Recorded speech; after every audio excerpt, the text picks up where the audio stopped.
Pues muy buenas tardes en el bello estado de Sonora.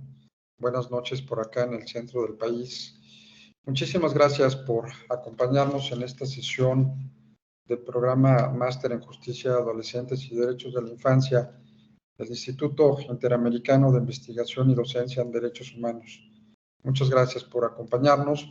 Y bueno, pues tenemos una sesión de lujo hoy con una gran personalidad, un gran experto en la materia de justicia para adolescentes.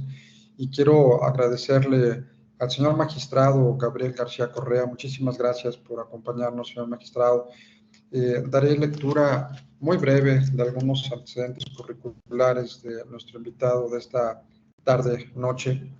El señor magistrado cuenta con 26 años en el Poder Judicial, de experiencia en el Poder Judicial del Estado de Sonora. Ha desempeñado diversas actividades, entre ellas ha sido secretario de acuerdos, actuario, secretario proyectista, juez de primera instancia en diferentes áreas, en materia penal, en materia familiar, en materia de justicia para adolescentes. Asimismo, se desempeña actualmente nuestro invitado de esta tarde-noche como magistrado del primer Tribunal Unitario Regional de Circuito del Estado, especializado en justicia para adolescentes.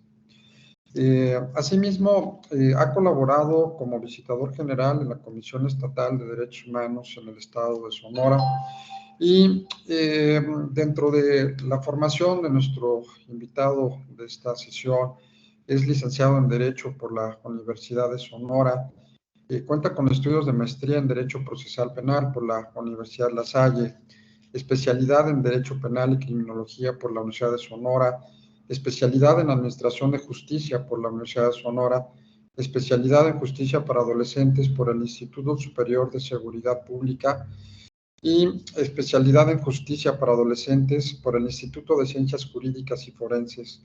Además, fue galardonado en el 12 de julio del 2022 como el funcionario público del año por su gran experiencia como servidor público y como juzgador. Así es que, pues bueno, magistrado, verdaderamente un honor, un gusto el que esté con nosotros. Le cedo la voz y nuevamente agradecerle el que haya aceptado esta invitación para estar hoy con nosotros. Adelante, magistrado, bienvenido, muchas gracias. Muchas gracias. El honor es mío para participar y apoyarlos en esta plática de corto tiempo, digamos, ¿no? De 1 hora y media más o menos. El tema por el cual he sido invitado para esta reunión con ustedes, y como vuelvo nuevamente a decirles, muy agradecido con su invitación. Veo que son gente de mucha experiencia. Creo que para mí también es ese compromiso grande por la gente que me está escuchando y viendo con esta materia de justicia penal para adolescentes. Haciendo un análisis de un poco de historia, tenemos que los derechos de las niñas, niños y adolescentes, anteriormente denominados menores de edad, pues son derechos que siempre han estado un poco olvidados en lo relativo a la legislación. No hay que olvidar que el primer tratado internacional o el primer documento en el que se plasmaron derechos de los niños, pues fue hasta 1924 en la Declaración de Ginebra, por allá en Europa.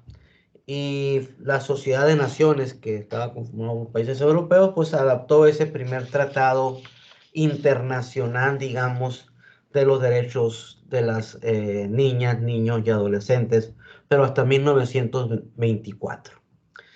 Lógicamente, nuestra Constitución, la primera Constitución de México de 1924, la del 57, posteriormente la de 1917, pues no plantean grandes derechos respecto a las niñas, niños y adolescentes. Valga mencionarlo, no los analizan, ni mucho menos los plasman en el área constitucional de nuestro país. Y en cuanto a tratados internacionales, les digo, fue también 1924 cuando surge el primer tratado de derechos humanos respecto a derechos de niños. Y posteriormente tenemos la Declaración Universal de los Derechos Humanos de 1948 de la ONU, y en la que, si hacemos un análisis de la misma, siempre habla en términos muy general del ser humano, pero entendiéndose esta como una persona mayor de edad. No encuadra en concreto derechos de niñas, niños o adolescentes, esa Declaración Universal de los Derechos Humanos. Tan es así que fue hasta 1959 cuando la propia Organización de las Naciones Unidas trae consigo o promulga un tratado internacional que le denominó Declaración de los Derechos del Niño, 1959. Entonces, aquí ya es donde nosotros nos empezamos a dar cuenta que los niños, entendiéndose niño en términos de cómo lo manejaban los tratados a los menores de edad, menores de 18 años, pues son tratados en un marco aparte respecto a sus derechos humanos. Porque si ya contábamos nosotros con un tratado internacional de la Declaración Universal de los Derechos Humanos de 1948, ¿para qué crear un tratado en lo individual que se denominara Declaración de los Derechos del Niño? Pero era derivado de que, como les vuelvo a señalar, siempre y hasta la fecha hemos tratado a las niñas, niños y adolescentes aparte, como algo diferente de los adultos, que sí lo son, valga decirlo, pero no les hemos dado el nivel que jurídicamente y socialmente deben de tener. Este primer tratado ya reconocido a nivel universal, que fue la Declaración de los Derechos del Niño de 1959, pues nos menciona en términos muy generales que los niños y los adolescentes son personas que tienen una capacidad jurídica. Nos menciona por ahí que son personas que tienen una falta de madurez física y mental y que necesitan una protección y cuidados especiales. Y menciona por primera ocasión una palabra muy concurrida en estos últimos años, que es el interés superior del niño, que más adelante abordaremos ese tema. Posteriormente vienen otros tratados internacionales, como es el Pacto Internacional de Derechos Económicos, Sociales y Culturales, en los cuales se menciona por ahí un artículo sobre el derecho a la educación y a la asistencia médica que tienen las niñas, niños y adolescentes. Y fuera de ahí no lo menciona en ninguna otra parte. También tenemos en el Pacto Internacional de Derechos Civiles y Políticos de 1966, en los que nos menciona por ahí también en uno de sus artículos que los niños, niñas y adolescentes pues tienen el derecho a poseer un nombre y una nacionalidad. Le digo, muy sintetizados los derechos, mas no desarrollados como deberían de ser. Y nuestra Constitución de 1917, pues por ahí en el artículo 3 nos habla del derecho a la educación, pero no nos habla mucho más de los derechos de las niñas y adolescentes en un principio de un antecedente al respecto. Fue hasta a partir del 2000 cuando nuestra Constitución, hablando de la Constitución Política Mexicana, pues empieza por ahí a retomar los tratados internacionales que México había suscrito, muy importante señalarlo, y empieza a incrustar algunas cosas en nuestra Constitución, concretamente en el artículo 4. Y ya es hasta el 2010 cuando ese artículo 4 ya se desarrolla de una manera en la que abarca ya una serie de derechos de niñas, niños y adolescentes, principalmente en cuanto a su protección personal. Pero vean, ¿dónde andamos? Ya andamos en el 2010, o sea, prácticamente es algo novedoso que constitucionalmente se hayan incrustado los derechos de las niñas, niños y adolescentes cuando son personitas también que las hemos tenido olvidadas en cuanto a nuestros derechos, en cuanto a sus derechos. En cuanto a tratados internacionales, estos siguieron surgiendo y surgieron tratados internacionales muy importantes, por ejemplo, el denominado Reglas Mínimas de las Naciones Unidas para la Administración de Justicia de Menores. Se denominaron Reglas de Beijing. Este tratado es de 1985 y muy importante porque este tratado nos plantea a nosotros las reglas de los procedimientos judiciales que se deben de seguir para los adolescentes que cometen alguna conducta delictiva, algún hecho delictivo. En 1985 sale este tratado. De igual manera, en 1989 surge un tratado que es el que regula ahorita todos los derechos del niño, así se llama, Convención sobre los Derechos del Niño de 1989 y ratificada por México en 1990.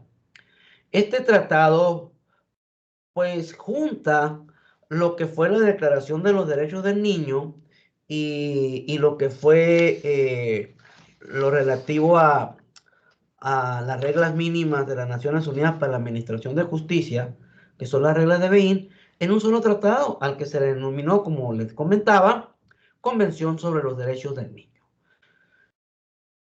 Valga decir que todos estos tratados fueron firmados y suscritos por México. Y por lo tanto, de acuerdo a la Convención de Viena, México está obligado a respetarlos y a aplicarlos. Esto lo comento porque más adelante vamos a retomar el tema de qué pasó con estos tratados que ya existían y sin embargo los derechos de las niñas, niños y adolescentes, pues en la práctica no se miraban. También tenemos nosotros, entre otros tratados, pues la prevención de la delincuencia juvenil es un tratado que se denominó Directrices de Riad, que son políticas de gobierno para prevenir la delincuencia juvenil, que los adolescentes cometan algún delito. Y por último, otro tratado muy importante es el relativo a las reglas de las Naciones Unidas para la protección de los menores privados de la libertad. Este tratado es de 1990. Son tratados en los que no nos vamos a detener mucho, pero que sí es importante tenerlos, ya que son la base fundamental para la justicia penal de adolescentes y para los derechos humanos de las niñas, niños y adolescentes en términos generales.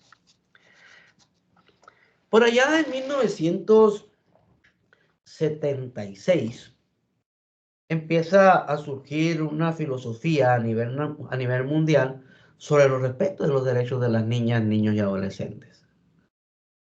Tan es así que ese año se denominó Año Internacional del Niño, si mal no recuerdo, ¿sí? Ya venía entonces encaminado el parámetro a establecer con claridad los derechos de estas personitas. Y por eso es en 1989 cuando se ve terminado esta política que se traía y se crea la Convención sobre los Derechos del Niño, que es la que actualmente regula y es la base de todos los derechos, incluidos los procedimientos judiciales de los adolescentes. Ese tratado, pues la Convención de los Derechos del Niño, trae por allá a partir del artículo 39 en adelante,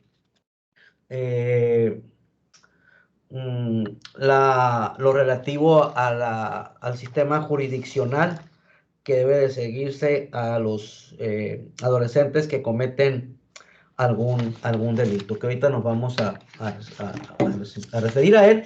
Claro, este tratado también nos habla a nosotros de los derechos a la salud y bienestar básico, derecho a una familia, derecho a la educación, a actividades culturales, una protección especial, derechos civiles y libertades, entre otros, ¿no?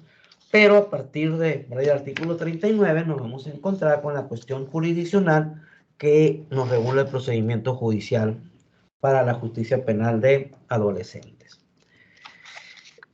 ¿Cómo ha sido la justicia penal de adolescentes en nuestro país? Que es el tema medular de esta plática. Bueno, en un principio siempre hemos sabido nosotros que de acuerdo al derecho penal, a la teoría del derecho penal, los menores de edad, niñas, niños y adolescentes, pues son sujetos que desde el punto de vista jurídico se consideran inimputables. Y esto ha sido así siempre, no es algo nuevo como mucha gente piensa. Yo he escuchado a gente de la sociedad que dicen es que antes a los menores, utilizando el término menores, se les podía juzgar, se les podía sentenciar, se les podía meter a la cárcel. No es cierto, nunca se ha podido hacer eso, tomando en consideración la teoría del delito que existe desde la misma creación del derecho penal, y en la cual nos dice pues, que son dos tipos de personas, las inimputables, que vienen a ser los menores de edad y las personas con alguna enfermedad mental. Entonces, lo que ha existido son procedimientos de cómo juzgar o cómo llevar o entrecomillado, sancionar o castigar, digamos, de acuerdo a la palabra que usaba antes, a un menor de edad que ha cometido una conducta de carácter delictivo, porque no hay que olvidar ese punto. Las niñas, niños y adolescentes cometen delitos, eso es claro. No cometen infracciones no, delitos. Delitos con toda su nombre, valga señalarlo. Homicidios, violaciones, secuestros, delitos contra la salud, etc. No, eso nos debe quedar claro. Que mata a otra persona es un homicidio. Ahora, la dinámica aquí es cómo a esa persona inimputable, por así establecerlo el derecho penal, es llevado ante un procedimiento de carácter judicial o no judicial, que eso es lo que a lo largo de la historia ha ido variando, ¿sí? En un principio existían los tribunales de menores. O sea, no es nueva la justicia judicial, vaya a decirlo, de justicia para adolescentes, ¿no? Ya existían los tribunales de menores anteriormente. Si ustedes ven por ahí la película de Los Olvidados, de Luis Buñuelo, eso sale un tribunal de menores, ¿sí? Y sale un centro de internamiento para menores, que era a través de granjas, ¿sí? Ahí lo podemos nosotros ver. Incluso nuestro Código Procesal Penal de Sonora, que lógicamente ya no se aplica porque aplicamos el Código Nacional, pero nuestro Código Procesal Penal de Sonora traía un capítulo de procedimiento especial para menores. Lo traía ahí. Y había aquí en Sonora un tribunal de menores, había un centro de internamiento para menores que cometían un delito que le llamábamos la correccional para menores. Y a nivel nacional también existían, ¿no? Sin embargo, se buscaba lo mismo que se busca actualmente. Se buscaba no castigar a los adolescentes, niñas o niños, porque hubo tribunales que más adelante lo iremos viendo, que la edad ahí variaba, pero bueno, no castigarlos, no imponerles penas, siempre se ha buscado tratarlos, siempre se ha buscado ayudarlos, siempre se ha buscado recuperarlos, ¿sí? Y se han manejado diversos conceptos, reintegrarlo a la sociedad, reintegrarlo a su familia, y actualmente con la reforma constitucional del 2015, reinsertarlo a la sociedad, al igual que el mismo concepto que se utiliza para los adultos, ¿no? Que ya lo veremos más adelante, pero bueno. Sin embargo, algo pasó a nivel mundial y principalmente en Latinoamérica, porque por allá en 1970 viene una filosofía llamada tutelarismo, el famoso tutelarismo, y también baja a las niñas, niños y adolescentes. Y se dice que el sistema que se está siguiendo, que los procedimientos que se están siguiendo, entrecomillado, y valga decirlo, a través de tribunales judiciales, no es el que debe de seguirse a un menor de edad que comete un delito. Y surge que el tema es tutelarlo, que es el derecho principal, tutelarlo. ¿Qué es tutelar? Bueno, tutelar es cuidar, es apapacharlo, es apoyarlo, es decir, aquí estoy contigo, no te voy a dejar solo.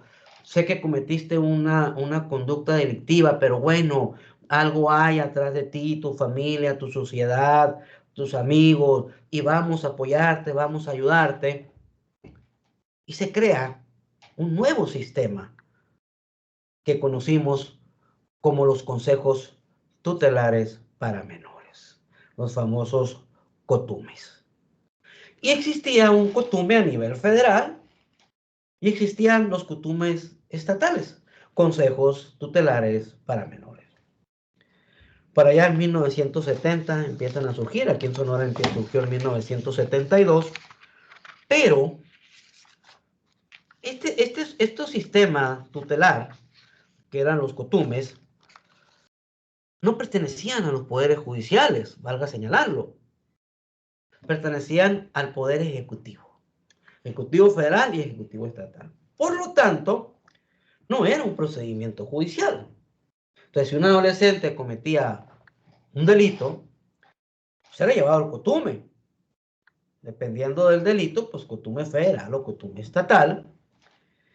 Y ese consejo, integrado por consejeros, pues les seguía un procedimiento administrativo, les dictaba o determinaba una sanción, entrecomillado, o un tratamiento, y pues eran internados en un centro para adolescentes que de origen se manejaban las famosas granjas, ¿sí?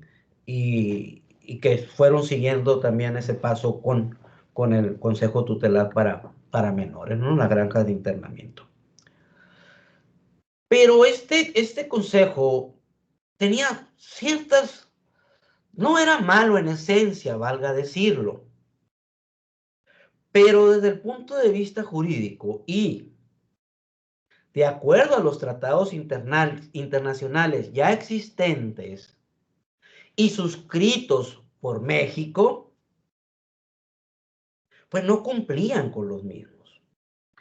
En esos COTUMES, consejos tutelares, de entrada no había una integración de una averiguación previa. Simplemente se detenía al adolescente, se le llevaba al consejo con un simple parte informativo del policía y el consejo determinaba qué iba a hacer con él. Entonces, ya desde ahí no había un respeto de las garantías procesales para ese adolescente o ese menor de edad que había cometido una conducta delictiva. No la había. Y como no la había, pues no tenía derecho a una defensa, no tenía derecho a ofrecer pruebas, no tenía derecho a saber quién lo acusa, por qué lo acusa, no tenía derecho a un amparo, no tenía derecho a una apelación. Y entonces ahí ya no cuadraban muchas cosas. Porque mientras los adultos sí tenían todos esos derechos, incluso pasar por una averiguación previa del Ministerio Público, que al menos en aquellos tiempos acreditara con pruebas el delito y la probable responsabilidad, al adolescente no, directamente a un consejo. Y en el que pues no quiero mencionar la palabra que se le violaban sus derechos. Era el procedimiento que estaba encauzado para ese consejo. O sea, no podían ellos tampoco, porque a mí me tocó trabajar en la Comisión Estatal de Derechos Humanos cuando todavía existía el COTUME estatal, y yo como visitador general muchas veces acudí con ellos y les mencionaba todos esos tratados, ¿no? Eh, pero me decían, bueno, ¿de dónde me agarro yo? Pues para esto. Tenían toda la razón también, era un parámetro jurídico que se les había marcado y ellos no tenían una salida al respecto. Y había otras situaciones, por ejemplo, no tenían una certeza jurídica del tiempo que iban a estar detenidos porque se manejaba un tipo de decir, eres responsable, cometiste este delito y te vas a quedar pues hasta que cumplas, por ejemplo, 3,000 puntos. Pero si uno, bueno, ¿a qué equivale 3,000 puntos? ¿A un mes, a un año? No, no equivalía a eso, sino a cómo se fuera comportando él en internamiento, sus puntos iban a ir bajando. Entonces no había una certeza jurídica de cuánto tiempo iba a durar esta persona en el Consejo Tutelar para Menores. Fueron transcurriendo y todos miraban pues esa situación. Había a veces otras circunstancias en los consejos como que ¿por qué motivo entraba un menor de edad a un tutelar para menores? Bueno, el motivo iba desde una simple petición familiar, falta administrativa, andar de travieso en las calles y pues lógicamente por la comisión de un delito. Entonces, eso también era otra circunstancia que se miraba ahí un poco no encuadrada a los derechos humanos de los niños. Y en algunas otras situaciones, a veces, si bien es cierto, teníamos un tope del máximo de edad, que era de 18 años para abajo, no teníamos un mínimo abajo, no lo había con claridad, porque no había una conceptualización de niña, niño o adolescente como la tenemos ahora. En ese tiempo no la teníamos. En razón de esto, pues a veces nos encontrábamos en los consejos a niños de 10 años, de 9 años, ¿no? Ahí internos, y uno se preguntaba, bueno, pero ¿por qué, no? O sea, y la respuesta era, pues porque era menor de edad, punto, no había otra. Y como menor de edad, pues no tenía derechos procesales, no tenía derechos humanos, no tenía, entonces, pues bueno. Pero México ya tenía suscritos los tratados internacionales que les mencioné ahorita, entre ellos las reglas de Beín, los procedimientos judiciales. 1985 fue ese tratado. Entonces México fue sujeto, primeramente no hay que olvidar, de una recomendación de derechos humanos de la ONU, del Comité de los Derechos Humanos de la ONU, que lo llevó a modificar allá en 1990 el artículo 102 constitucional, apartado B. No se nos olvide ese punto. Y ahí creó la Comisión Nacional de Derechos Humanos y las Comisiones Estatales de Derechos Humanos, en 1990, derivado de recomendaciones, ¿sí? de la ONU.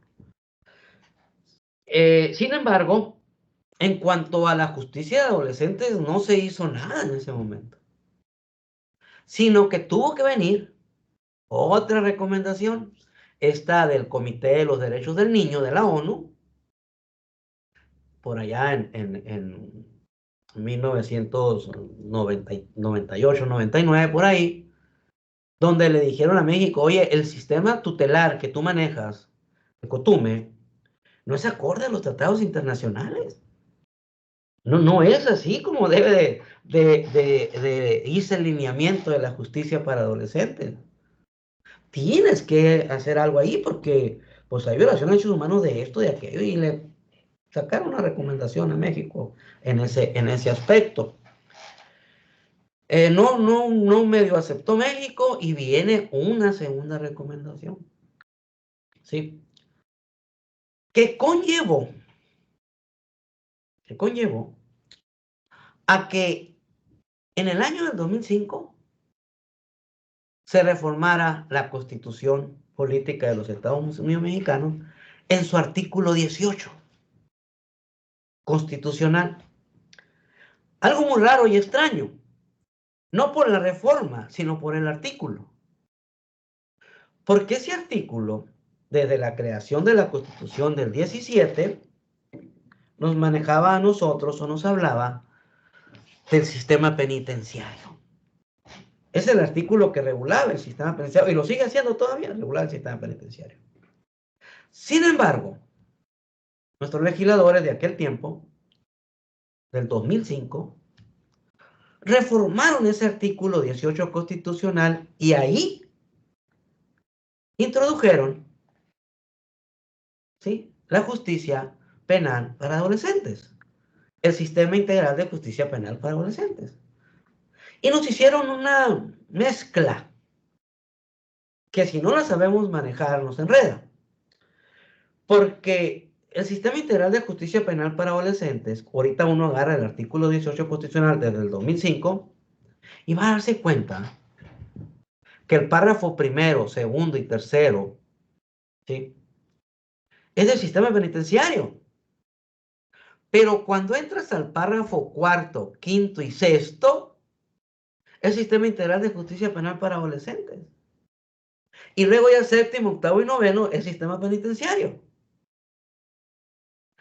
O sea que nos enredaron. Yo no sé si el sistema integral de justicia penal para adolescentes pudiera haber quedado en el artículo cuarto, porque ahí estaban estableciéndose ya los derechos de las niñas, niños y adolescentes, o pues, crear un apartado por allá en el artículo 20 constitucional, por ejemplo, y por ahí un apartado A, B o C, porque en aquel tiempo no lo sabía, y poner ahí el sistema integral de justicia penal para adolescentes. Sin embargo, pues no, lo pusieron razones que hasta este momento yo en lo particular no he entendido, nos lo metieron en medio del 18 constitucional. Entonces, que si a mí me dicen, estudiame el sistema penitenciario en la Constitución, pues tengo que tener mucho cuidado. Porque si voy a estudiar el sistema penitenciario, que está en el artículo 18, tengo que leer párrafo primero, segundo, tercero, séptimo, octavo y noveno. No leer cuarto, quinto y sexto, porque no tiene nada que ver. Pero si me dicen, estudien el sistema integral de justicia penal para adolescentes en la Constitución, pues me voy a ir al 18, pero nada más, párrafo cuarto, quinto y sexto, nada más. Que son los que me regulan a mí el sistema integral de justicia penal para adolescentes. Entonces, es a partir del 2005 cuando ya nos dicen a nosotros en la Constitución que se deberá crear un sistema integral de justicia penal para adolescentes. Y la Constitución fue muy clara, toda vez que el párrafo cuarto de la Constitución nos empieza diciendo a nosotros que la Federación y las entidades federativas, ¿sí?, establecerán en el ámbito de sus respectivas competencias un sistema integral de justicia penal para los adolescentes. Situación que nos indicaba que tanto la Federación como los estados tendrían que crear leyes especiales para el sistema integral de justicia penal para adolescentes. Y los estados también. ¿Qué pasó? ¿Qué sucedió? Bueno, en Sonora, nosotros aquí el 13 de diciembre del 2006, empezamos con este sistema a través de una ley que se llamó Ley que establece el sistema de justicia para adolescentes del estado de Sonora, que conllevó a la creación de jueces especializados, un tribunal especializado, ministerios públicos especializados y un instituto de tratamiento que aquí en Sonora se llama ITAMA, Instituto de Tratamiento de Aplicación de Medidas para Adolescentes. Sin embargo, la Federación no crió tribunales ni crió leyes. Y la Constitución lo dice, no lo estamos inventando, ahí dice. Lo cual provocó un conflicto competencial. Es decir, bueno, ya tenemos que los estados, que sí tienen jueces y tienen ley, del Sistema Integral de Justicia Penal para Adolescentes, pues van a conocer, ¿sí?, los asuntos del fuero común que comete un adolescente, pues va a ser turnado a un Ministerio Público de Adolescentes, a su vez a un juez especializado y va a ser ingresado en un centro de internamiento para adolescentes que dependerá de una institución que aquí en Sonora se llama ITAMA. Pero ¿qué va a pasar cuando el asunto sea de carácter federal? Y ahí surgió el primer conflicto competencial que llevó a que surgieran dos criterios de dos tribunales colegiados, uno que decía que era competencia de los jueces estatales mientras no hubiera jueces federales de acuerdo al artículo 500 del Código Procesal Penal Federal, ¿sí?, que decía que en los lugares donde no hubiera jueces federales, pues iban a ser competencia de los jueces locales. Y otro criterio de otro tribunal colegiado que dijo, no, mientras no exista un sistema federal, tiene que seguir existiendo el COTUME federal para que siga conociendo los asuntos de adolescentes. Entonces era un poco ilógico toda esta situación, pero bueno, al final del día la Corte sacó una jurisprudencia en, en controversia de dos tesis, de dos tribunales, pues sacó una y dijo, son competencia de los jueces locales mientras no haya jueces federales de acuerdo al artículo 500. Sin embargo, esto no quedaba muy claro porque la federación decía, la Constitución decía, tiene que la federación también. Y entonces se volvió a reformar por allá un transitorio de la Constitución, el 18, de esta reforma del 2005, y estableció ya en el transitorio, ya por mandato constitucional, que mientras no hubiera jueces federales, iban a ser los jueces estatales, pero ya le daba, esto fue en el 2010, un tiempo a la federación para que creara la ley y estableciera sus propios tribunales de 2 años. De 2 años. A los 2 años, es decir, 2012, se crea una ley federal del Sistema Integral de Justicia Penal para Adolescentes, que nunca se aplicó, pero se creó. Pero esa ley decía que para su aplicación se daban otros 2 años más, hasta el 2014. Entonces los jueces estatales, a mí me tocó en aquel tiempo ser juez de justicia para adolescentes, pues seguíamos, pero ya sabíamos nosotros que en el 2014 iba a haber una ley, ya iba a haber juzgados federales de adolescentes. Pues resulta que en 2014, en diciembre, que era el tiempo máximo, ya estaba el proyecto de la Ley Nacional del Sistema Integral de Justicia Penal para Adolescentes. Entonces, la federación dijo, no tiene caso, mejor nos esperamos a ver cómo viene la ley nacional. Y no nombraron jueces federales. Llega la ley nacional, lógicamente ya no tenía aplicación a la ley federal. Para no hacerles, ahora sí, largo el cuento, hasta este momento, ¿sí?, 24 de enero del 2024, no hay jueces ni tribunales federales especializados en justicia penal para adolescentes. Somos los estados quienes asumimos la competencia federal y resolvemos todo el proceso. Si ahorita se detiene a un adolescente con armas, con droga, expuesto por parte, eso sí, quien integra la carpeta es el Ministerio Público Federal, pero la turna a un juez de adolescentes del estado. Ese juez dicta sentencia, se apela, se viene aquí al Tribunal Especializado de Justicia para Adolescentes del estado y nosotros resolvemos. Ha sido un tema. Yo hasta este momento no sé, si ustedes me preguntan, ¿y cuándo va a haber tribunales federales? No sé. La verdad es que no sé. Porque la misma ley nacional, ya la competencia fue muy clara. En términos muy generales, se la deja a los estados. ¿Sí? Prácticamente no le deja nada a la federación. Entonces, como me decía en una ocasión un ministro, es que no es, pues, ¿para qué? ¿Ok?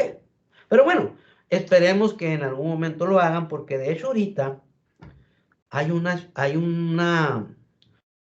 especialidad de justicia penal para adolescentes dentro de la Suprema Corte de Justicia, en lo que es la capacitación, que empezó el año pasado. No sé si ya se terminaría, pero era una especialidad para el puro personal de la Suprema Corte, secretarios, jueces, magistrados. Entonces, eso me lleva a mí a dar una idea de que a lo mejor sí quieren crear juzgados ya ahora sí especializados en justicia para adolescentes. Bueno, retomando nuevamente acá, esta ley nacional, esta reforma del 2005, pues trae algunas cositas interesantes en la Constitución. Ya crea una ley, un sistema integral, eh, y habla de que efectivamente a los menores que cometan delitos, pues no se les va a imponer penas, se les van a poner medidas de tratamiento, y trae algunas reglas ahí, por ejemplo, de que solamente los mayores de 12 años en adelante serán los que serán sujetos a este sistema integral, y que los menores de 12 años serán sujetos a una asistencia social. Así lo maneja. Pero también maneja que solamente por delitos se podrá internar, a un adolescente, y siempre y cuando sea un delito considerado grave. Decía la Constitución del 2005, artículo 18. Así decía. Delito grave y que sea adolescente, pero también ponía un límite de mínimo de edad de 14. Es decir, bien es cierto que este sistema es para los mayores de 12, solamente puedes internar en un centro de internamiento para adolescentes a los mayores de 14, y siempre y cuando el delito que cometieron sea un delito grave, así considerado por la ley. Lógicamente, los estados de la República empezamos a trabajar con nuestras leyes que teníamos en base a la Constitución, artículo 18, párrafo cuarto, quinto y sexto, y con base a los tratados internacionales que existían. Sin embargo,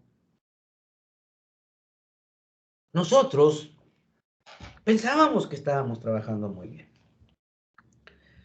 eh, pero no, porque por allá en el 2012 vuelve a venir el Comité de los Derechos del Niño y saca otra recomendación en contra de México y le dice, oye, la justicia adolescente que tú estás aplicando no es acorde a los tratados internacionales.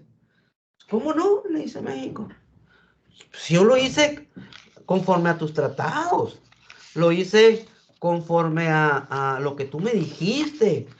Pues sí, pero no lo entendieron, le dijo. Y por allá en esa recomendación del 2012-2013, el Comité de Derechos Humanos le dice, mira, te voy a poner un ejemplo, le dice. Cada estado hizo su propia ley. ¿Okay? Por lo tanto, hay discrepancias entre los estados. Te voy a poner una ley. Mira, el internamiento es una medida para darle tratamiento al adolescente acorde a sus necesidades, pero debe de ser una medida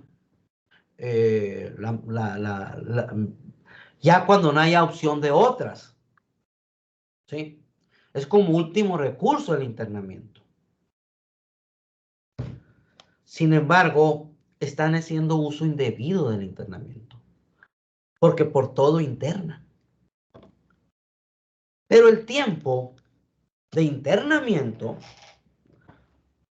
no es acorde en los estados. Mira, le dijo, mientras que el Estado de México y el DF en aquel tiempo tienen un internamiento máximo de 5 años para tratamiento. Sonora tiene 7. Y efectivamente, los máximos de internamiento ahí con nosotros eran 7. Pero luego le dice, si te vas a Chihuahua, Chihuahua maneja varios parámetros. Hay uno de 10 años y hay uno de 12. Pero si te vas, si mal no recuerdo, el estado de Morelos, le dijo, su ley establece un máximo de 20 años de internamiento para tratamiento. Entonces dijo, pues, ¿qué está pasando? ¿Cómo es posible que aquí 5, allá 7, allá 12, allá 20? Luego le dijo, la regla es delito grave. Y los catálogos de delito grave los sacaba de los códigos. Pero era una política criminal ir en aumento de los delitos graves. Entonces, lógicamente, los adolescentes también cometían más delitos graves y van al internamiento.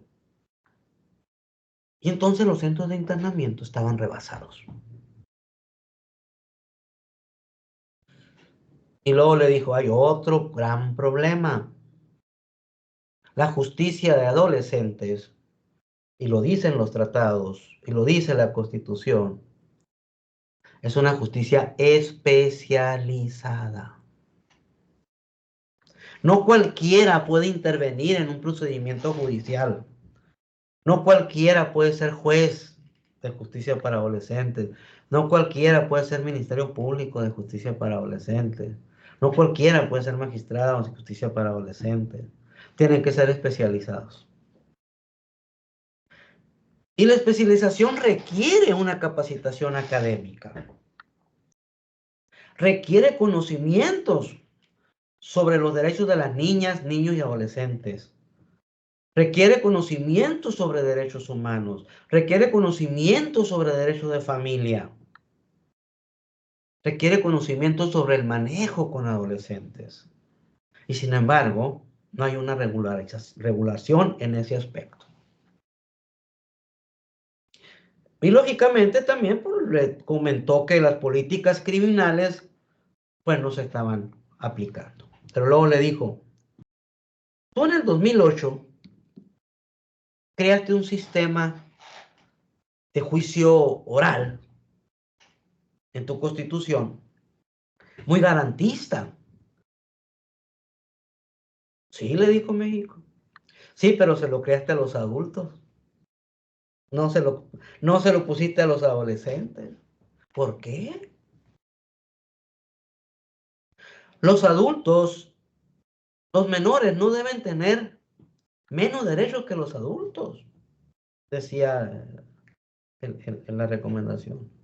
Los menores, los adolescentes, por utilizar el término menores, deben de tener en un procedimiento judicial los mismos derechos que tienen los adultos y más derechos todavía. ¿A qué conllevó esto? Conllevó a que en el 2015 se volviera a reformar la Constitución en su artículo 18, párrafo cuarto, quinto y sexto, en lo que respecta a la justicia integral, al sistema integral de justicia penal para adolescentes. Y trajo como consecuencia la Ley Nacional del Sistema Integral de Justicia Penal para Adolescentes. Trajo como consecuencia la Ley General de los Derechos de las Niñas, Niños y Adolescentes, que hay una ley estatal y una federal. Y la creación de una institución que se llama CIPINA a nivel federal y a nivel estatal. ¿Sí? Y entonces dio como margen pues, el 18 de junio del 2016, que era el tope también de la justicia oral penal. Por eso, en la justicia de adolescentes también entró en el paquete de reformas que se dieron en el nuevo sistema de justicia penal oral. Y para que una persona pueda considerarse un experto en el nuevo sistema de justicia penal oral, pues no nada más debe de conocer lo que es el Código Nacional de Procedimientos Penales, sino que debe de conocer también el Sistema Integral de Justicia Penal para Adolescentes. Aparte de conocer lo otro, la Ley Nacional de Ejecución de Penas y la Ley Nacional de Mecanismos Alternativos de Solución de Controversias, pero también debe de conocer este sistema. Y entonces, a partir del 18 de junio del 2016, entra en vigor la Ley Nacional del Sistema Integral de Justicia Penal para Adolescentes, que a grandes rasgos trae 5 capítulos, pero la ley le denomina libros. Libros. Trae el primer libro, que es Disposiciones Generales, el segundo libro, que es Mecanismos Alternativos de Solución de Controversias, el tercer libro, que es Procedimiento para Adolescentes, el cuarto, que es Ejecución de Medidas, y el quinto, que es la prevención social de la violencia y la delincuencia para personas adolescentes. Una ley muy, muy interesante, muy práctica aparte, porque en esta ley nosotros encontramos un código de procedimientos, porque en el libro tercero es de eso. Encontramos una ley de ejecución, el libro cuarto. Encontramos una ley de mecanismos alternativos, el libro segundo. ¿Sí? Y encontramos que las generalidades, que son las facultades que deben de tener las instituciones que participan en el sistema integral, y quiénes son estas instituciones. ¿Sí? Que va desde Ministerio Público, defensores, jueces, magistrados, el órgano administrativo, que aquí en Sonora pues es el ITAMA, y cuáles son las facultades y funciones que tiene que tener cada uno de ellos.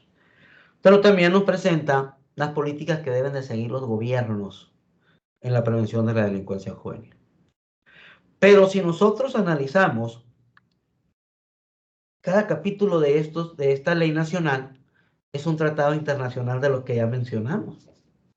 ¿Sí? Están reflejados aquí. Eso es lo que hizo México para poderle cumplir. Ahora, el detalle es que esta ley es muy garantista para los adolescentes. Mucho, muy garantista. ¿Por qué?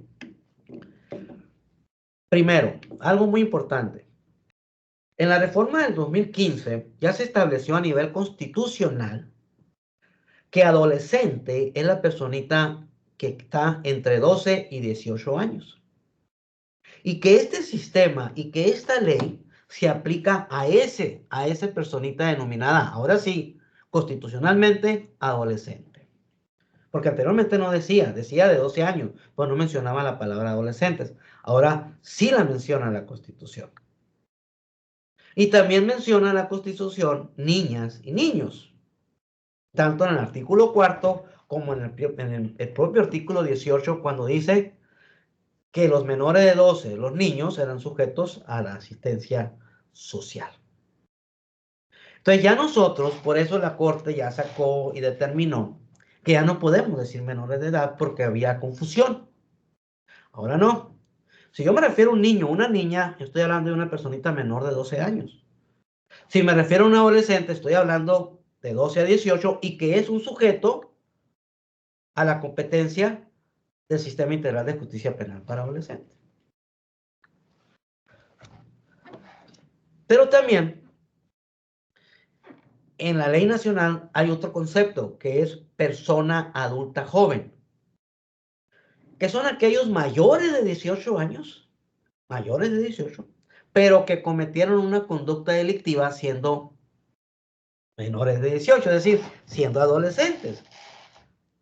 Y dice la ley que a esos se les va a aplicar el Sistema Integral de Justicia Penal para Adolescentes.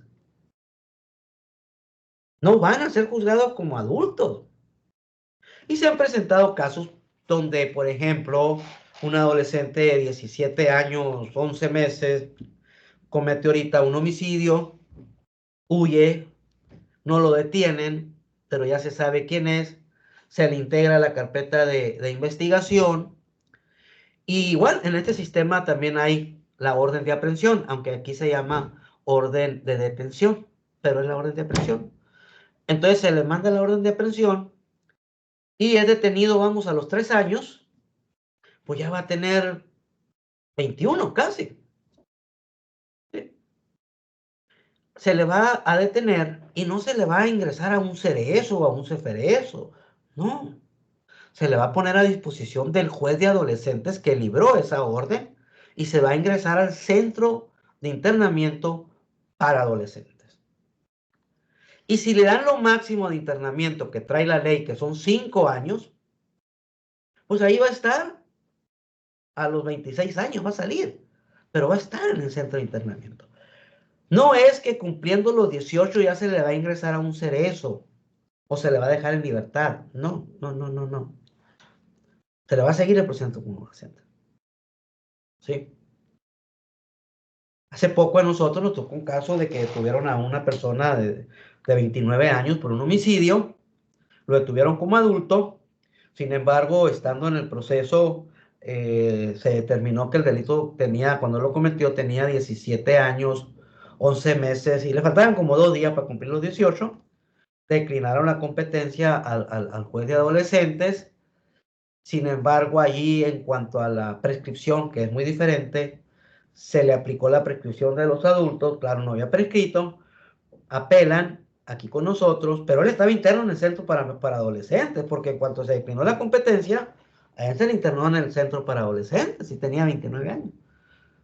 Ahí duró cerca de un mes mientras hicimos el trámite aquí en apelación y ya nosotros aquí en apelación determinamos que había ya prescripción y se ordenó su libertad.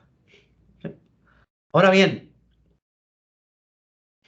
esta ley trae el internamiento como medida de sanción. Y lo máximo de internamiento para tratamiento que se le puede imponer a un adolescente que haya cometido un delito es de 5 años. Es lo máximo, 5 años. Haya hecho lo que haya hecho. Pero hay reglas para internarlo. Una, que sea mayor de 14. Y dos, que el delito que cometió esté en el artículo 164 de esta ley. Y allí está terrorismo, está delitos contra la salud, está aportación de armas, está homicidio, violación, el robo con violencia, lesiones que ponen en peligro la vida, la extorsión agravada, el secuestro, y párele de contar. Ya no hay más. Ya no hay más. Entonces, eso no indica que no se le va a seguir un procedimiento, claro, porque las medidas de tratamiento que se le deben dar a un adolescente pueden ser en externamiento, en custodia con su familia o estando internado en un centro de internamiento. Pero la regla para internarlo es que sea mayor de 14 y que el delito sea del 164. Si no, sí le vas a seguir el proceso, le vas a dictar una sentencia, lo vas a condenar a pago de reparación del daño, porque son sujetos a condena de pago de reparación del daño. Pero la medida de tratamiento va a ser en libertad vigilada. Por eso aquí, la institución encargada de los tratamientos, que es ITAMA, tiene 2 departamentos, externamiento e internamiento, que son los centros. Nosotros tenemos aquí en Sonora un centro de internamiento en San Luis Río Colorado, un centro de internamiento en Nogales, 2 centros de internamientos aquí en Hermosillo, uno para niñas y, bueno, una para jovencitas, adolescentes niñas, y uno para adolescentes hombres, y uno en Ciudad Obregón. Pero, lógicamente, con esa regla, ¿no? Entonces, si un adolescente de 13 años comete un delito, un homicidio, por ejemplo, que ya se ha dado el caso, a ese adolescente sí le van a seguir un proceso judicial. Sí lo vas a poner a disposición del Ministerio Público, sí lo vas a poner a disposición de un juez y se le va a dictar una sentencia. Pero el tratamiento o la sanción que se le imponga va a ser en libertad vigilada. Es decir, estando en custodia con sus papás. Estando en custodia con sus papás. No lo podemos internar porque es menor de 14. Ahora, si el delito que comete no es de los del 164, pues tampoco lo puedes internar, así tenga 17 años. Un delito, por ejemplo, que se está dando mucho, es que tienen a adolescentes que están inmiscuidos en delincuencia organizada con cartuchos, no con armas, cartuchos, grandes cantidades de cartuchos, cientos de balas, cientos de cartuchos, y tienen 17 años, se les sigue un proceso, pero no se les decreta el internamiento como tratamiento. Se les da en custodia familiar. Y el tratamiento que tengan que ser sujetos, que va desde un tratamiento educativo, familiar, educativo, psicológico, etcétera, a través de un consejo técnico interdisciplinario que tiene ITAMA, pues se le va a dar en externamiento. Ahora bien, la ley nacional trae 3 grupos que ellos le llaman grupos etarios, grupo de edades. Trae un grupo de 12 a 14, trae un grupo de 14 a 16 y un grupo de 16 a 18. Y nos dice claramente, dice, el grupo de 12 a 14 no le puede decretar internamiento. Sí le van a seguir el proceso y todo, ¿sí? Pero no puede decretar internamiento. El grupo de 14 a 16 sí le puede decretar internamiento como medida de sanción, pero el máximo son 3 años, dice. 3 años. Ya el grupo de 16 a 18 sí le puede decretar internamiento y el máximo son 5. Trae una excepción para el grupo etario 2, del 14 a 16. Y dice que si ese grupo etario 2 comete homicidio, comete violación, secuestro, sí le puedes poner el máximo de 5 años. Pero si es otro delito, vámonos, portación de armas, que también se ha dado, dentro de la delincuencia organizada, nos han puesto a disposición a adolescentes de 15 años, que los agarraron con armas. Pues ese adolescente, lo máximo que va a estar en internamiento son 3 años. 3 años. Entre otras de las cosas que traen. Son las 7:05. El tema es amplísimo. Nosotros aquí damos una certificación que es la que ocupamos que se ocupa para poder litigar. Una certificación que es de 25 horas, esta certificación, avalada por la Secretaría de Educación y Cultura y registrada ante la Secretaría de Educación y Cultura, avalada por el Poder Judicial del Estado de Sonora y por la Barra Sonorense de Abogados, y ese es el requisito que se pide para poder litigar o participar en un procedimiento judicial a todas y cada una de las partes. Lógicamente, Ministerio Público, jueces y magistrados, abogados litigantes, asesores jurídicos, todos los que tengan que participar ahí, ¿no? Entonces, me gustaría, doctor, pues si podemos entrar a la dinámica de preguntas para poder ir abarcando ahí los temas que tengan duda. Con mucho gusto, magistrado.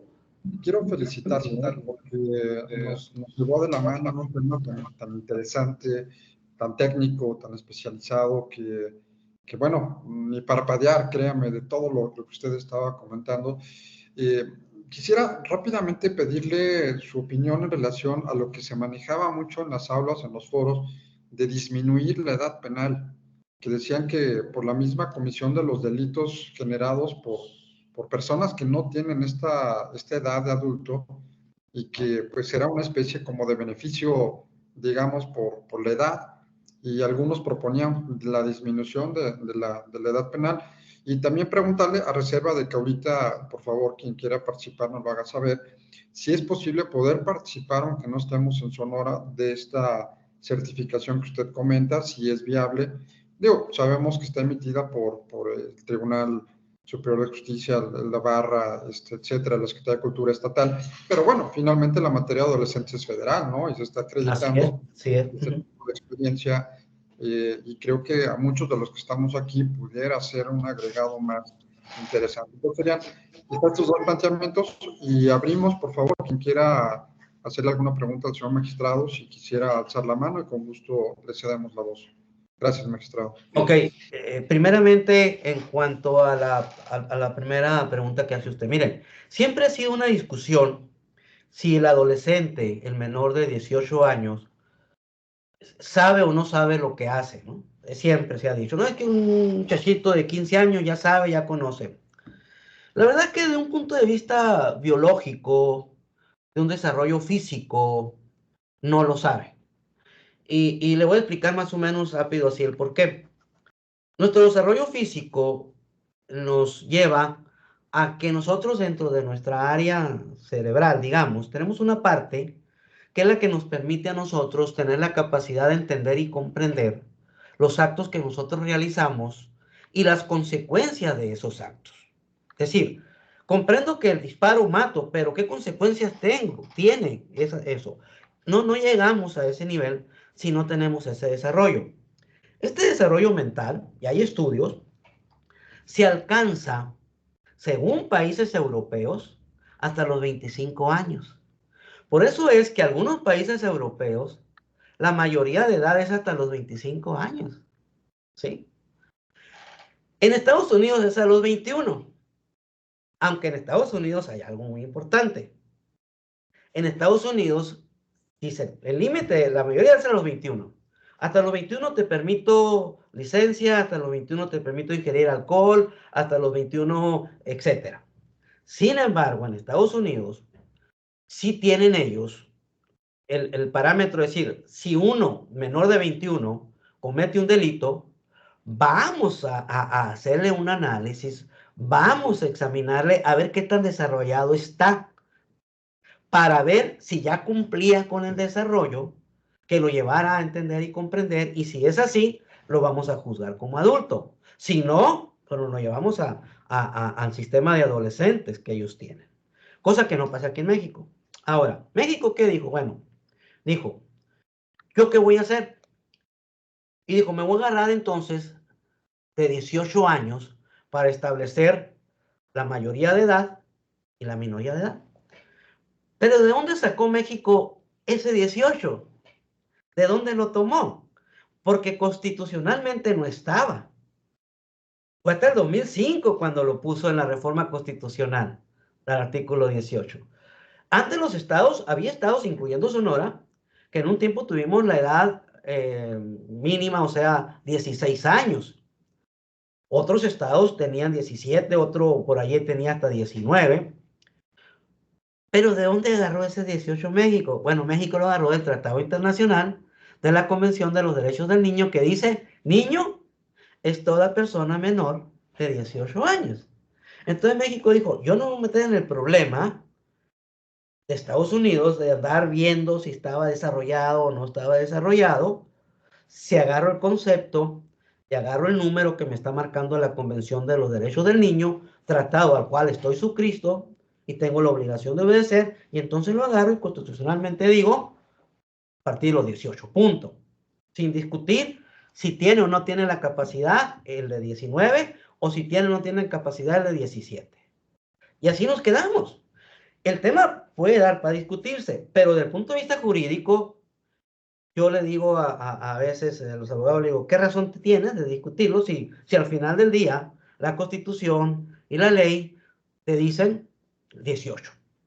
Claro, entendemos perfectamente que este 18 no nos lleva a decir que una personita se acuesta en la noche teniendo 17 años, 11 meses, 29 días y horas, y no es incapaz, es inimputable, no tiene capacidad, y en la mañana se levanta ya de 18 con la capacidad. No quiere decir que la noche vino una hada madrina y le dijo, ahí tienes la capacidad, no. Simplemente el número no lo marca. ¿Sí? Bajar la minoría de edad no se puede por el tratado internacional y porque ya constitucionalmente está así, ¿no? Incluso ha habido para aumentarla, no para bajarla. Por ahí en una reunión se tocó el tema de este tipo, ¿no? Pero bueno, no se puede, definitivamente, por el tratado internacional. En lo que respecta a la certificación que nosotros hemos estado manejando, esta certificación nos las han reconocido primeramente en los tribunales federales, ¿sí? Porque nosotros a la carpeta de investigación se le agrega la constancia, una constancia que está debidamente sellada por la Secretaría de Educación y Cultura, trae el reconocimiento y los logotipos de las instituciones que la manejaba, y en los tribunales federales de aquí de Sonora y en algunos tribunales federales de fuera, los jueces de distrito, los tribunales colegiados, han determinado que se cumple con la defensa adecuada del adolescente porque la persona está certificada. Y en otros estados de la República, como es Baja California, también ya los tribunales de nos han reconocido. Y hace poco tuvimos una certificación que se tuvo la participación de algunos vía Zoom, que también se puede, con Hidalgo, y nos decían que también ya en Hidalgo también ya se les estaba reconociendo. Entonces, yo no veo ningún problema. En la próxima que surja, porque esto lo organiza la barra y se lleva un tiempo, porque hay que hacer un registro, una serie de logística, yo estaré en contacto con usted para que en un momento dado puedan ingresar y a través de la vía Zoom se puede llevar esta certificación.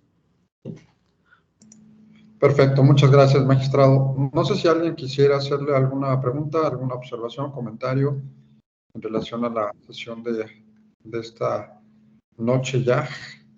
Si no es así, creo que el magistrado ha quedado verdaderamente clarísimo, nos invita a reflexionar, nos invita a seguir profundizando en todo lo que usted nos comenta. La materia de adolescentes, como usted bien lo señalaba, debe de ser una materia muy, muy especializada. Por eso es que el Código Nacional de Procedimientos Civiles y Familiares exige ya estos temas en materia de adolescentes, en materia de derechos de la infancia, que bueno, no por tener una cédula y nosotros estamos en contra de aquellas instituciones que dan un título en 6 meses por correspondencia y tienen una cédula profesional como cualquiera de nosotros, ¿no? Entonces, creo que esto abona mucho, sobre todo por quienes están en juego en esta impartición de justicia. Tiene alzada la voz el señor magistrado Gavino Medina. Adelante, magistrado, por favor.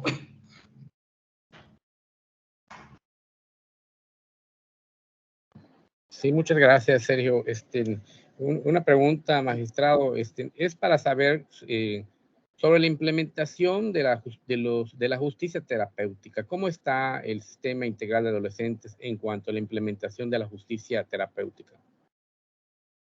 Bueno, aquí nosotros, un tema muy importante que manejamos con los adolescentes es precisamente lo relativo a las drogas, ¿no? Es un tema fundamental. De hecho, cuando nosotros aquí como jueces observamos que un adolescente, que la mayoría, trae algún problema que tiene que ver con el uso o consumo de diversas drogas, regularmente ese adolescente, si se cumplen las reglas, lo internamos. Lo internamos definitivamente. Y contamos dentro del centro de internamiento de Itama, contamos con especialistas en ese aspecto. Tenemos psiquiatras, trabajamos con las clínicas estatales de adicciones y ese adolescente está en total y absoluta vigilancia en lo personal para lograr su recuperación en cuanto a este sistema, ¿no? Es un trabajo, no es porque yo lo diga, pero en el centro de internamiento de Sonora se trabaja excelente con este tipo de personitas, que los resultados los notas a poco tiempo. Es difícil, pero sí los notamos. A veces llegan los adolescentes, yo me acuerdo cuando era juez de adolescentes, llegaban, principalmente las niñas, ¿no? Llegaban acabadas. Y allá a los 7, 8 meses que yo las traía otra vez a audiencia, pues ya las miraba muy cambiadas, ¿no? Incluso yo entraba a la sala y le preguntaba, ¿dónde está la adolescente? Y me decían, ella es. pero ya muy cambiada, aparte de que ahí dentro del centro de las niñas hay cursos de belleza, de peinado, y cuando sabían que una niña iba a venir, ellas mismas la arreglaban, pero sí trabajamos excelentemente en ese aspecto. Incluso el director de un centro aquí que se llama Cruz del Norte, que es un centro para enfermos mentales y adicciones de adultos, es el que nos apoya ahí en los centros de internamiento para todos los adolescentes. Entonces, es un tratamiento excelente. Aparte de que el juez de ejecución de sanciones de aquí de Sonora constantemente está revisando los centros y aparte cada mes hace trabajos de audiencia con los adolescentes para ver cómo van, cómo está su trabajo en ese aspecto. Muchas gracias, magistrado. Arely, Joana, adelante, por favor. Sí, gracias. Buenas noches. Buenas noches. Yo tengo unas dudas en atención, pues ahora sí que a los adolescentes. ¿Hay alguna forma de acreditar que las conductas delictivas de los mismos sean provocadas por el núcleo familiar? Y si es así, a lo mejor los padres de familia en este caso tendrían también alguna sanción. Sí, lógicamente, cuando un adolescente comete una conducta delictiva, la Fiscalía del Estado, que nosotros tenemos reunión de trabajo con ellos, la Procuraduría de la Defensa de los Derechos de las Niñas, Niños y Adolescentes del Estado de Sonora también, se hace una etapa de estudios desde que ingresa, desde que es detenido y puesto a disposición de fiscalía, se le hace un análisis, un estudio por parte de personal de ITAMA, e incluso cuando es puesto a disposición del juez va ese estudio previo de qué problemas trae este adolescente, y si por ahí se detecta algún problema familiar que conlleva a la comisión de alguna conducta delictiva, como hemos encontrado abusos sexuales, por ejemplo, hemos encontrado maltrato, hemos encontrado lesiones, amenazas. Entonces la Fiscalía del Estado, porque hay una dirección encargada de asuntos de adolescentes dentro de la Fiscalía, se encarga de proceder a dar vista a la Fiscalía correspondiente para que inicie una carpeta de investigación en contra de los padres. Lo que sí hay que dejar claro, que los padres no son responsables al final del día en cuanto a la conducta del adolescente por el delito cometido. ¿Sí? Por ejemplo, si hay atrás de esto algo que trajo como consecuencia que el adolescente fuera y matara, o que el adolescente fuera y violara, si atrás de eso hay un antecedente familiar que conllevó a que esta familia, papá, mamá, abuelos, tíos, cometieran una conducta contra el adolescente que fue un antecedente a lo que él hizo, a ellos se les va a abrir una carpeta por este delito, pero el adolescente va a ser procesado por el delito de homicidio. Y si se le condena al pago de la reparación del daño, se condena al adolescente, no a los papás. En materia penal, no puedes condenar a los papás a pagar la reparación del daño por el delito cometido por el adolescente. Lo que se puede hacer es que agarres esa sentencia como víctima y te vayas y demandes a los papás por la vía civil. Por allá hay una responsabilidad civil de quienes ejercen la patria potestad sobre inimputables. Entonces, allá sí, en la vía civil, sí puedes denunciar a los papás por el pago de la reparación del daño, más no por la vía penal. No sé si le quedó claro la respuesta del licenciado. Sí, la verdad sí despejó un poco más mis dudas. Es que, o sea, estoy yo en fiscalía, pero no conozco el ámbito de adolescentes. Y sí he tenido conocimiento de que obviamente se trabaja pues de manera muy diferente y sí me gustaría pues también aprender más y si fuera también posible que nos proporcionaran los datos de la certificación que anteriormente ya comentó. Claro que sí. Sí, nosotros aquí trabajamos muy coordinados. Este es un sistema integral, que no perdamos de vista ese punto. Aquí no puede haber división entre los jueces del Poder Judicial, la Fiscalía, Procuraduría, ITAMA. No, es un sistema integral y por lo tanto nosotros constantemente hacemos reuniones de trabajo entre Fiscalía, Procuraduría de la Defensa del Menor, jueces, magistrados, defensoría, para ver detalles de cualquier tipo, porque yo creo que todos estamos inmersos en la recuperación de este adolescente, ¿no?